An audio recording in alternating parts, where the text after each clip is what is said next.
కర్నూలు జిల్లా కోసిగి మండలంలో Pulikanuma project back water పంట పొలాలను ముంచెత్తాయి. వేరుశెనగ, ఉల్లి, సజ్జలు, కందులు, పత్తి, మిరప చేలు నీట మునిగాయి. దీంతో భారీ నష్టం వాటిల్లిందని రైతులు వాపోతున్నారు.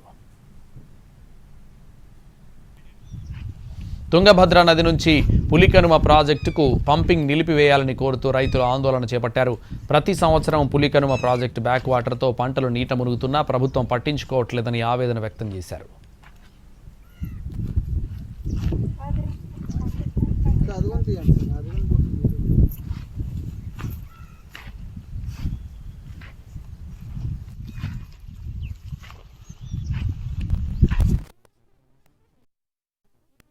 ఇందు నుండి ఇటు వరకు చూడు సార్ 4 ఎకరాలు ఇది. 4 ఎకరాలన్నా 2 ఎకరాలు కాలువక దోకిండ్రి.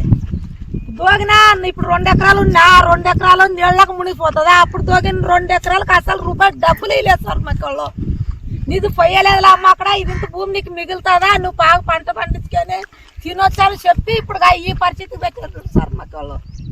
4 లక్షలు బాగా దీని మీదే అయ్యింది సార్ మాకు. ఇప్పుడు మేము బతికేది ఎట్లా బతకాలి?